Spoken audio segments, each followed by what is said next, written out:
Hello, everyone. Welcome to 10 Minutes Astrology. Once a week, me and my mate Alejo will bring Hi you. everyone. Hello, Alejo. Well, we will once a week we will talking about something in the very basic astrology to help the beginner learning astrology like a pro. Well, it's not totally like a pro, but at least you know how the professional astrologer look in the chart. Look in the Yeah. chart. So for last few weeks, we talking about planet aspect. And I usually, especially for my own experience when I study astrology, I do feel the aspect is the difficult one. What do you Mm. think? When you study astrology, in the beginning, what make you feel like a little bit more challenge?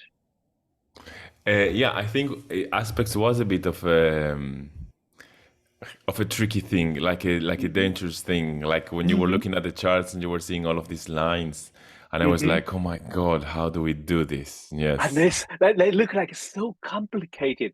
Why Yeah. couldn't we just talking about the planet inside, planet in house? Why you have to put them together? Yeah, exactly. That's interesting. But then I also loved the concept of aspects, the idea that when a planet is in aspect to another, they are both being modified. I love this idea. Yes, yes, I like it. Yeah, you're right. This is a very interesting because that bring the two things together. Hmm. There is Yeah. a connection, there is a relation, there is things influence each other, there is impact to each other, and never just a one-side story. They always have like a mutual influence to each other, and that is pretty interesting. So, today our goal is talking about Jupiter's aspect. So, for the start, maybe we should uh, know a little bit about the Jupiter's aspect and how Jupiter influenced other planets, Alejo.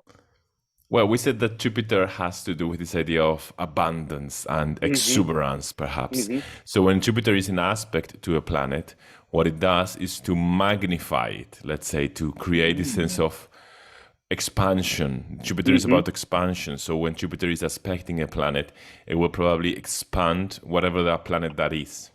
Of uh, course, if the aspect is what we call easy, positive, flowing aspect, mm-hmm, it's gonna be it's gonna feel great, this expansion mm-hmm, probably. If the mm-hmm, aspect is more of a challenging aspect, like a square, for instance, or an mm-hmm, opposition, it mm-hmm, might feel a bit of a threat. This sense of expansion might feel very scary. mm-hmm. And then I also, I always think like Jupiter is about what is meaningful in our lives. What Yeah. is meaningful for you? Mm-hmm, So if your if Jupiter is trining, let's say, or sextiling a planet, probably this your sense of purpose, of meaning, of or your ah, quest in life is kind of mm-hmm, being helped and aided by this other planet. But if mm-hmm, it's a square or an opposition, mm-hmm. probably there's some kind of tension that might actually help you develop more this quest. Mm, mm. Wow. Yes, I think from your way, we get an idea about how could we apply if we see Jupiter aspect to some planet. Let me use a very simple example then. Uh, how about we hardly talking about. I like this joke. Is when somebody have Jupiter on ascendant. We haven't talked about ascendant yet, but the traditional view, that is a joke, remember, I'm talking about the joke. So the traditional view is ascendant is about your figure, about your body shape, about your appearance. So let's think about the Jupiter on your ascendant. Then it added, it conjunct, yes. Well, it's not just like that.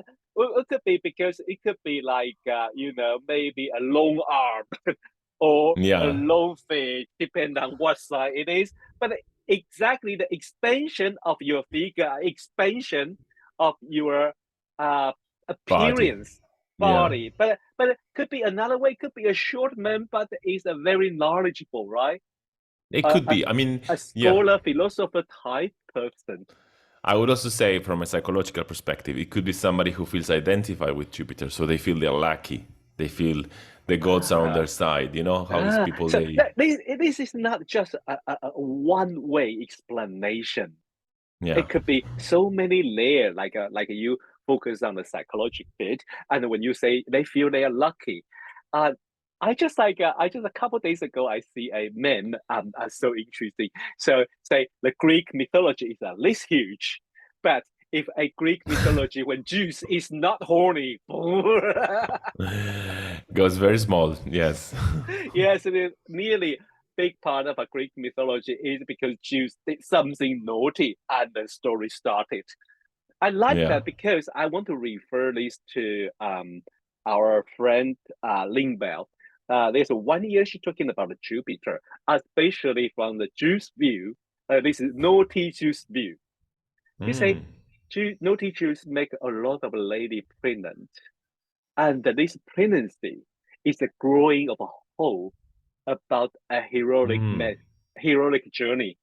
I say, wow, I like this take. So I have to complete this to her because I like this Jupiter bring you the hope of future and you develop your, Mm. it's also how we see the future, right? So I think we should look at chart. How about that? Let's look at the chart. Yes. Yes. Well, today I prepare a chart. I really like these scientists, these astronomers, so I want to share his chart with you. Dun, All dun, right. dun, dun. Dun, dun, dun, dun. Galileo. I think Galileo it's only Galilei.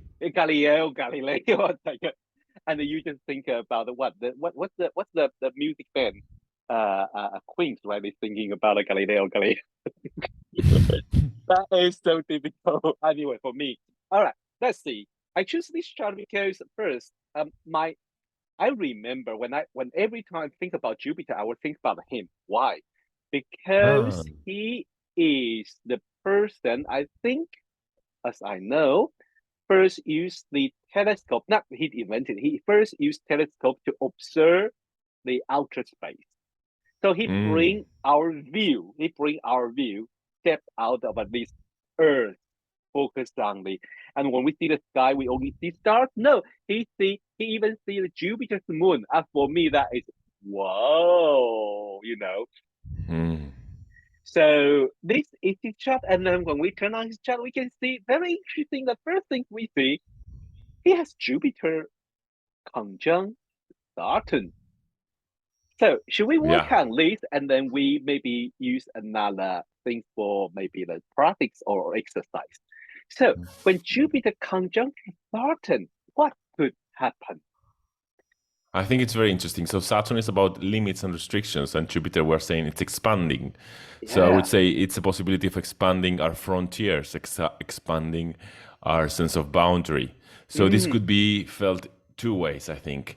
mm-hmm. One, always from a psychological perspective, one, it could be that we feel like these boundaries, these restrictions are too big because we enlarge these Mm-hmm. restrictions, right? So we feel Mm-hmm. very, very restricted.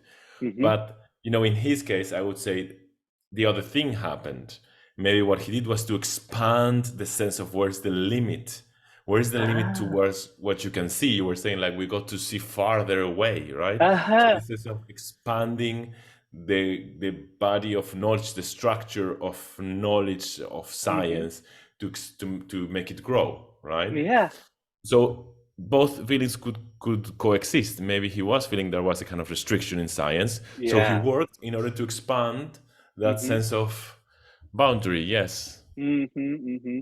Yeah, I think he's a great scientist, a great astronomer. I think he is also the one who started talking about the at that time the universe is not Mm. geocentric, but It's a heliocentric. he's maybe careful to say something like that. I usually try to not mess Mm. up with the Roman Catholic Church, and Hmm.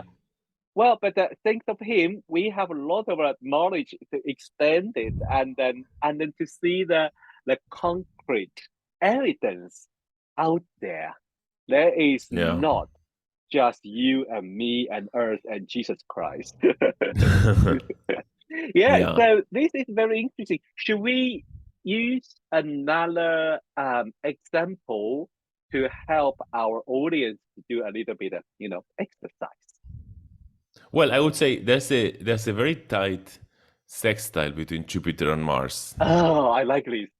It sounds Like quite easy, it's but I very, very, very tight. yes, yes, it's a 29, 29 Cancer, Jupiter in 29 Cancer, sextile Mars in 29 Taurus. And well, we didn't count the minutes, but in minutes, it's not like, they only have like a, Yeah. 9 minutes apart. Wow, that's super tight.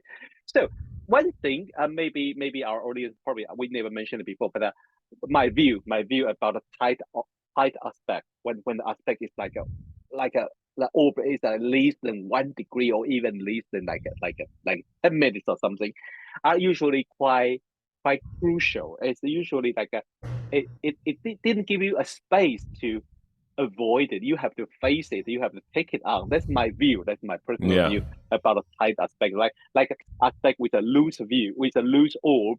Usually, you can say, "Well, I'll do it tomorrow." Yeah, I agree. Yes. Yeah. So let's think about it. Let's our audience. So we can think about Jupiter. It's about the future. It's about what do you believe of Jupiter expand? What is Jupiter expand? Expand his Mars and what Hmm. Mars is about. Action, drive, Action drive. So when they put things together, what pioneering. type person? Yeah, oh yeah, pioneer. But and if you are able to describe these things, maybe you can start thinking about added Cancer and Taurus in, or added 12 house and 10 house meaning in. Just expand like Jupiter, expand your your description, and that would be your observation of this set of aspects. And that's how I teach my students. When I just like you slowly, and you create the first sentence first, and then you add the other things into like make it like a story. But have to remember, this is not going to be going to be like this. It's a one of a possibility. Hmm. Yeah, Yes. yeah. So before we leave this, if you want to add anything in this chart or about Jupiter effect, Myself, you mean? yeah, yeah, About the Mars, but I don't know. It's a homework, the Mars Jupiter, right? yeah. Yeah. So I don't want to say no. I don't want to say anything else. No. Okay. So this is your exercise. Jupiter in 29-degree Cancer, sextile Mars in 29 Taurus. And just learn it and send us a feedback, send us feedback on the Instagram, send us a feedback on the Facebook page, because we have more people join our Facebook page. But if you have any question or you want to contact Alejo for a reading or ask Alejo some question, Alejo, how our audience find you? So my Instagram is Liminal Cosmos, and my Liminal webpage is also liminalcosmos.com. liminalcosmos.com or on the Instagram liminalcosmos, and you can find me on Instagram at AOAUKROD. Well, so next week, following by Jupiter, next planet we're going to talk about, Alejo.